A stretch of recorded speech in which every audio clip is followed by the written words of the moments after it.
Sir வணக்கம் sir. வணக்கம் மாலதி. வணக்கம் நிதிஷ். நிகழ்ச்சி தொடங்குறதுக்கு முன்னாடி ஒரு முக்கியமான விஷயத்தை பதிவு செய்ய வேண்டும் என்று நினைக்கிறேன். சமீபத்தில் இந்த போதை மருந்து கடத்தல் விவகாரத்தில் இந்த அதிமுக வியூக வகுப்பு நிறுவனத்தை சேர்ந்த 2 பேரை கைது செய்து சட்டவிரோத காவலில் வைத்திருந்து கிட்டத்தட்ட ஒரு 28 மணி நேரத்திற்கு பிறகு உள்துறை அமைச்சகம் தலையிட்டு ஆளுநர் மாளிகையும் தலையிட்டிருக்கிறது. இதெல்லாம் தலையிட்ட பிறகு ஐஸ்கிரீம் பின்வாங்கி விடுதலை செய்யப்பட்டது நம்ம பதிவு செஞ்சுருந்தோம். எந்த அளவுக்கு காவல்துறை கட்டுப்பாடு இல்லாமல் தரிகட்டு போயிருக்கிறது என்பதற்கு இப்போது நான் சொல்ல போகும் விஷயம் ஒரு உதாரணம். போலீஸை கண்ட்ரோலில் வச்சுக்கலன்னா என்னென்னலாம் ஆகுன்றதை நமது வீடியோவை பார்க்கும் முதல்வர் தெரிந்து கொள்ள வேண்டும். உதயகுமார் ஐபிஎஸ் என்ற ஒரு நேரடி நியமன ஐபிஎஸ் அதிகாரி அண்ணா நகர் டிசியாக இருக்கிறார் என்று நினைக்கிறேன். பிரமாணியாவிலிருந்து கைதானவங்க எம்ப்ளாயீஸ். அதில் ஒருத்தர் பங்குதாரர், இன்னொருத்தர் எம்ப்ளாயி. போலீஸ் அவங்களை அரெஸ்ட் பண்ணதுக்கான நோக்கம் இவங்களுக்கு இந்த போதை மருந்து விவகாரத்தில் தொடர்பு இருக்கிறதோ என்ற சந்தேகத்தில் அவர்களை கைது செய்திருக்கார். அரும்பாக்கம் காவல் நிலையத்தில் வைத்து இந்த உதயகுமார் என்ற அந்த ஐபிஎஸ் அதிகாரி இந்த எம்ப்ளாயீஸ் கிட்ட துப்பாக்கி எடுத்து தலையில் வச்சு மிரட்டிருக்கார். அவங்களுக்கு தெரியாது என்னன்ட்டு இது மாதிரி துப்பாக்கி வச்சுருந்தா சுடுறான்ட்டு இருப்பேன். போலீஸ் ஸ்டேஷனில் எப்படி சுடுவேன்? என்னன்னு சொல்லி மிரட்டியிருக்காங்க சார்? துப்பாக்கி எடுத்து வச்சா ஹவு யூ ஃபீல் மாலதி? ஃபோனை ஓப்பன் பண்ணு, டீட்டெயிலில் சொல்ல. சர்வே என்ன நடத்தீங்க? பணம் எப்படி வருது உங்களுக்கு? யார் கொடுக்குறா? ஏடிஎம்கே சார்பாக உங்களுக்கு யார் பேமெண்ட்டு பண்ணுறா? சார் அது கட்சி அக்கௌண்ட்லேருந்து கொடு. அது எப்படி? அப்போ இந்த பணம் ட்ரக்கு பணம் ஓம் பணம்னு சொல்லி கேஸை போட்டு விடுவேன். இப்போ நிதிஷ் இங்கே வந்துட்டான், கொஞ்சம் தேறிட்டான், காலேஜ் முடிச்சுட்டு ஃப்ரெஷ்ஷராக போய் இங்கே வேலை பார்த்துட்டு இருக்கிறான். அந்த நேரத்தில் ஏதோ ஒரு கேஸை போட்டு நிச்சயம் தலையில் துப்பாக்கி வச்சு அவன் எப்படி ஃபீல் பண்ணுவான்? இன்றைக்கி தேறிட்டான், இப்போ கற்றுக்கிட்டான், சுடுறான்னு சொல்லுவாங்க. ஒன்றும் எப்படி இருக்கும் யோசிச்சு பாருங்கள். இன்னொன்று, இவர்களெல்லாம் தனியார் நிறுவன எம்ப்ளாயீஸு. போலீஸ் அங்கே இருக்குதுன்னா இந்த பக்கம் 2 கிலோமீட்டர் தள்ளி நிற்கிறவங்க. அவங்க ஒரு தொழில் பண்ணக்கூடியவங்க. எந்த அளவுக்கு போகுது தெரியுது. அது இந்த உதயகுமார் ஐபிஎஸ்க்கு இன்னும் ஒரு 25 வருஷம் 30 வருஷம் இருக்கும் சர்வீஸு. ஆட்சி மாறாதா? எடப்பாடி செய்ய மாட்டாரா? தலையில் துப்பாக்கி வச்சு எடப்பாடி உனக்கு பணம் கொடுத்தாரான்ட்டு கேட்குறிய. ஆட்சி மாறினவுடனே அரெஸ்ட் ஆனவங்க கிட்ட துப்பாக்கி வச்சு மிரட்டினான்ட்டு கம்ப்ளைண்ட் வாங்கி உன்னை ரிமாண்ட் பண்ணுறது எவ்வளோ நேரம் ஆகும்? இவங்கெல்லாம் எடப்பாடி பழனிசாமி மன்னித்து விடுவார்கள் என்று நினைத்து கொண்டிருக்கிறார்கள். ஒரு மூத்த அதிகாரிகிட்ட பேசிகிட்டு இருக்கும்போது அவர் எப்போவுமே போலீஸ் மேலே கொஞ்சம் சாஃப்ட் சங்கர் அப்படின்னாரு. என்ன சார் இப்படி சொல்கிறீங்கன்னு? இல்லை, ஜல்லிக்கட்டு போராட்டம் நடந்த சமயத்தில், அந்த போராட்டம் முடிவுக்கு வந்த சமயத்தில் போலீஸை ஆட்டோலெல்லாம் தீ வச்சாங்க, ஞாபகம் இருக்கா? வீடியோலாம் வந்துச்சு. அப்போ அவங்க மேலே நடவடிக்கை எடுக்கணும்னு சொல்லும்போதே போய் தொலைது விடுங்க, பாவம் கான்ஸ்டபிள் சின்ன லெவலு என்று சொன்னார். அதனால் அவருக்கு சாஃப்ட் கார்னர் இருக்குன்னாங்க. இதை விட்டுருவாரா? அவர் விட்டாலும் நான் விட மாட்டேன். அது மட்டும் இல்லை சார், அந்த டைமில் வந்து அந்த ஜல்லிக்கட்டு போராட்டம் முடிஞ்சதுக்கு அப்புறமா அடியில் தான் முடிஞ்சுது அந்த போராட்டம். அப்போ தான் ஆட்டோலெலாம் கொளுத்துறாங்க, ஆட்டோவை பற்ற வைக்கிறாங்க. அந்த டைமில் வந்து அடித்தது ஓபிஎஸ் போலீஸா எடப்பாடி போலீஸா அப்படின்லாம் வந்து பிரச்சாரமாகவே முன்னெடுத்தாங்க. ஸோ மேபி அப்போ இரட்டை தலைமைன்றது கூட ஒரு காரணமாக இருந்திருக்குமோ நான் நினைக்கிறேன். ஒரு காரணம். But Edappadi should not forgive, he will not forgive. நான் நம்புகிறேன். இந்த வாட்டி விட மாட்டார் அவர் இந்த அதிகாரிங்க. ஏன்னா அவருக்கு தெரியும் சிஎம் மேலே அவருக்கும் பரிதாபம் இருக்குன்னு நான் நம்புகிறேன். பாவம் அவரும் தானே சொல்கிறாரு டெய்லி பொம்மை முதல்வர்னு சொல்லிட்டு. அவர் பொம்மை முதல்வர் தான் என்பது திரு எடப்பாடி அவர்களுக்கும் நன்றாக தெரியும். அதனால் இந்த தலைக்கொழுத்த ஆட்டம் போடுற இந்த அதிகாரிகளை விட மாட்டாங்க. இந்த உதயகுமாரோட கெரியர் முடிஞ்சது இதோட. துப்பாக்கியா தூக்குற நீ? இறந்த கோவை பாலியல் குற்றவாளி காலில் சுட்டப்போ நான் கேள்வி கேட்டேன், நிதிஷ் அது தப்புன்னு சொன்னான். நீங்கள் என்ன சொன்னீங்க? உங்களுக்கு ஒரு பெண்ணாக அந்த க்ரைமோட கிரேவிட்டி அதோட ஹாரரை நினச்சிட்டு இல்லை இவனுங்களுக்கு பண்ணணுன்ட்டு நீங்கள் சொன்னீங்க. அதை நீங்கள் சரினீங்கன்னா இங்கே தான் போய் முடியும். இது எனக்கு தெரியும். சம்பளத்துக்கு வேலை செய்கிறவங்க private company employees. Even Sarfudeen is not a smuggler. யூஸராக இருக்கலாம், எனக்கு தெரியல. அவர் நிறைய சினிமா தொடர்புகள்லாம் இருக்குதுன்னு சொல்கிறாங்க. இந்த பாட்டு கேட்டுக்கு போகிறவங்க எல்லாம் தில் யூஸ். துப்பாக்கி வைக்கிற அளவுக்கு என்னடா நடந்துச்சு? இப்போ துப்பாக்கி வச்சுன்னா தூக்கி தலையில் வச்சுருவியா? எல்லாவற்றையும் முடித்து விட்டு இவர்கள் ஒரு கட்சிக்காக வேலை செய்கிறார்கள் அல்லவா? நாளைக்கு போய் இந்த மாதிரி துப்பாக்கி வச்சு மிரட்டினாங்கன்ட்டு நீங்கள் புகார் கொடுத்தீங்கன்னா சிக்கல் இல்லை. அதனால் ரிலீஸ் பண்ணுறதுன்ட்டு மேலேருந்து உத்தரவு வந்துடுச்சு.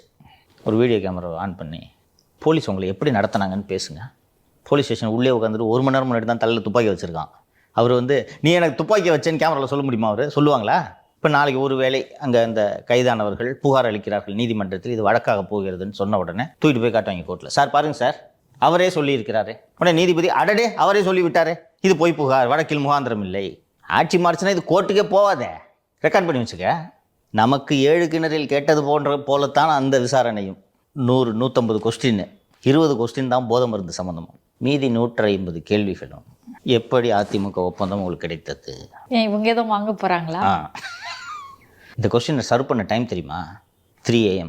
24 மணி நேரம் தூங்க விடாமல் விசாரிக்கிற அளவுக்கு இவங்க என்ன தீவிரவாதிகளா? இவனுங்கிட்ட அதிகாரம் போச்சுன்னா என்ன ஆகுதுன்றது தெரியுதா? அண்டு அங்கே அந்த அரும்பாக்கத்தில் இருக்கக்கூடிய ஒருத்தர் சொன்னார், ஃபஸ்ட்டு சாதாரணமாக தான் சார் இருந்துச்சு, இவங்க ஏடிஎம்கேக்கு ஒர்க் பண்ணுறாங்கன்னு தெரிஞ்ச உடனே ஒரு பெரிய புதையலை கண்டுபிடிச்சது போல் அதிகாரிகள் குஷியானார்கள். சரியான ஸ்ட்ராட்டஜி. அண்ணன் இந்த சீப்பை ஒழிச்சு வச்சிட்டேன், எப்படி கல்யாணம் நடக்கும்? இவங்க புத்தி எப்படி வேலை செய்யுதுன்றதை புரிஞ்சுக்குங்க. என்ன கைது பண்ணுறாங்க. என்னோடய பிக்கஸ்ட் ஸ்ட்ரென்த் என்ன? என் சோர்ஸஸ், என் கான்டாக்ட்ஸ். எதில் வச்சுருப்பேன் இந்த கான்டாக்ட்ஸை? ஃபோனில் அண்டு மெயிலில். ஃபோனை எடுத்தாச்சு, மெயில் நான் ஆக்சஸ் பண்ண முடியாது, ரைட்டா? யூடியூப் சேனலுக்கு பாஸ்வேர்டு மாற்றியாச்சு. இப்போ அந்த சேனல் போச்சு, பழைய சேனல் தான் ஆக்சஸ் இருக்குது, சேனலில் நம்ம ஆக்சஸ் பண்ண முடியாது, ரைட்டா? எனக்கு சோர்ஸ் போச்சு, யூடியூப் சேனலை முடக்கியாச்சு, சோத்துக்கு வழி இல்லை. என்ன பண்ணுவாங்க? அதை விட எத்தனை மடங்கு அடி வாங்குறீங்க தெரியுதா? உலகம் அப்படியாடா இயங்கும்? இன்னொரு யூடியூப் சேனல் ஆரம்பிக்குது, எவ்வளோ நேரம் பார்க்கும்? அதை விட பிரமாதமாக நடக்குது. ஒரு சிங்கக்குட்டி வேறு வந்துருக்குறோம். இப்போ என்ன மூடிட்டிங்களா? பிரமண்யாவை திட்டம், ஒரிஜினல் திட்டம் என்னென்னா, உள்துறை ஆளுநர் மாளிகை தலையிடவில்லை என்றால் இதே மாதிரி விசாரித்து டார்ச்சர் பண்ணி காலையில் 8-9 மணிக்கு பிரமண்யா அலுவலகத்தை போய் சூறையாடுறது. நம்ம ஆஃபீஸில், ஃபெலிக்ஸ் ஆஃபீஸில் கேமராலாம் தூக்குன மாதிரி எல்லாத்தையும் தூக்கிட்டு ஆஃபீஸை சீல் வச்சு, தாசில்தார் வச்சு சீல் வச்சுட்டு போயிடுறது. இப்போ இந்த சீப்பு கதை தான். பிரமணி ஆஃபீஸை மூடிட்டோம், எப்படி எலெக்ஷன் வேலை பண்ணுவீங்க? இது நடந்திருக்குன்னு வச்சுக்கோ ஒரு வாதத்துக்கு. நமக்கு ஒரு கட்டடம் கிடச்ச மாதிரி பிரமணியாக்கு இன்னொரு கட்டடம் கிடைக்காது. அந்த எம்ப்ளாயிஸுங்க தானே இருக்க போகிறாங்க.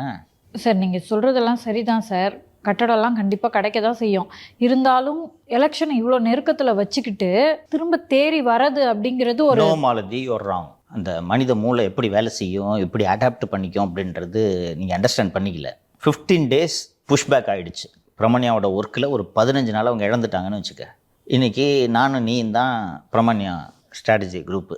நம்ம ஆஃபீஸ் போச்சு, டேட்டா எல்லாம் போச்சு, சிஸ்டம்ஸ் எல்லாமே போச்சு, எம்ப்ளாயிஸ் இருப்பாங்க இல்லையா? இப்போ அதிமுகவால் ஒரு 40 மேக் வாங்கி தர முடியுமா? முடியாதா? முடியும். இந்த டேட்டாவெல்லாம் ஸ்டோர் பண்ணி வச்சுருந்த அக்கௌண்ட்டோட பாஸ்வேர்டு நம்மகிட்ட தானே இருக்குது, எடுத்துட முடியும். நம்ம தான் ஆர்டிஸ்கில் ஸ்டோர் பண்ணுறோம், எல்லாம் க்ளவுடில் தான் ஸ்டோர் பண்ணுறாங்க, எடுக்க முடியும், ரைட்டா? புது பில்டிங்கை பார்த்து சிஸ்டம்ஸ் வாங்கி போட்டு எம்ப்ளாயிஸ் இருக்க போகிறாங்க. தம்பி நாளையிலேருந்து அந்த ஆஃபீஸ்க்கு வேலைக்கு வாங்க. வேலைக்கு வந்து உட்காந்து இந்த மனித மூளைன்னு சொன்னேன்ல, அந்த 15 நாள் விட்டதை பிடிக்கணும்னு இன்னும் வேகமாக வேலை செய்வீங்க. அதோட சரியா இல்லையா? நீங்கள் சொல்கிறது ரைட்டு தான், இன்னும் வேகமாக வேலை செய்வாங்க. பட் அவங்களோட டேட்டா ஃபுல்லாக அவங்களுக்கு தெரிஞ்சிடும்ல, அதுக்கேற்ற மாதிரி பிளான் ஃபுல்லாக மாற்றுவோம். தெரிஞ்சிடும். அதுக்காக டேட்டாவை வச்சுருக்கிறதுனால திமுக நல்லாட்சி நடத்துதுன்னு மாற்ற முடியுமா? அதான் முடியாது. சொல்லு. அந்த டேட்டாவெல்லாம் நீ திருடி வச்சதுனால இந்த அலங்கோல ஆட்சியின் லட்சணம் மாறிவிடுமா? ஸோ பிரெயின் எப்படி அடாப்ட் ஆகும்னா, அந்த விட்டதை பிடிக்கணும், இன்னும் வேகமாக வேலை செய்யணும். ஏற்கனவே எவ்வளோ பேர் வேலை செஞ்சுட்டு இருந்தாங்க? 30 பேர். இன்னும் அடிஷ்னலாக ஒரு 30 பேர் எடு. பண்ணுவோமா மாட்டோமா? பெரிய ஆஃபீஸை பிடி. நம்மளே எடுத்துக்கங்க. மூடினாங்க, ஓட விட்டாங்க, ஆஃபீஸை சீல் வச்சாங்க, கட்டடம் இல்லாமல் நிறுத்தினாங்க. ஒரு 30 நாள் நாம் நிறுத்தியிருந்தோம். எவ்வளோ கிட்டத்தட்ட 1 மாதம் வேலை நினச்சி அந்த செட்டில். அந்த சின்னோண்டு ரூமில் உட்காந்து 1 மாதம் வீடியோ போட்டோமா இல்லையாப்பா? இந்த செட் ரெடியாக வருது வரைக்கும் க்ரீன் மேட் வச்சு போட்டோமா இல்லையா? நீ இல்லை இப்போ இல்லையா? நான் பார்த்தேன், லியோ சார் உட்காந்து வீடியோ போட்டு. இந்த இடத்துக்கு வந்து முன்னாடி நாள் பார்க்குறோம், அடுத்த நாள் நம்ம வீடியோ போட்டுட்டோம். இந்த பில்டிங்கு கிடைக்குது, இதான்ப்பா ஆஃபீஸ்ன்னு. ஒரே நாள் க்ரீன் மேட் பெயிண்ட் அடிச்சு அடுத்த நாள் ஷூட் ஸ்டார்ட். தெரியுமா? May 1 ஆரம்பிக்கலாம், உழைப்பாளர் தினம் அப்படிலாம் கூட நான் சஜஸ்ட் பண்ணேன்.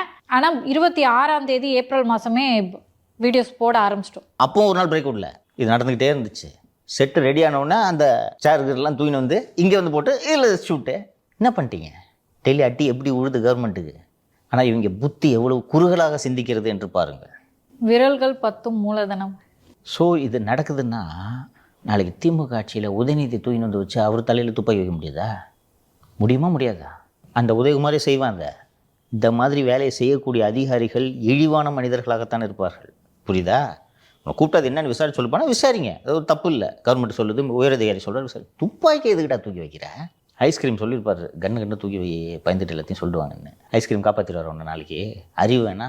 ஐபிஎஸ் படிச்சுக்கிற? இதை எடப்பாடி மன்னிப்பார்னு நினைக்கிறியா நீ? ஒரு 4 பேர் ஜெயிலுக்கு போகணும் தம்பி.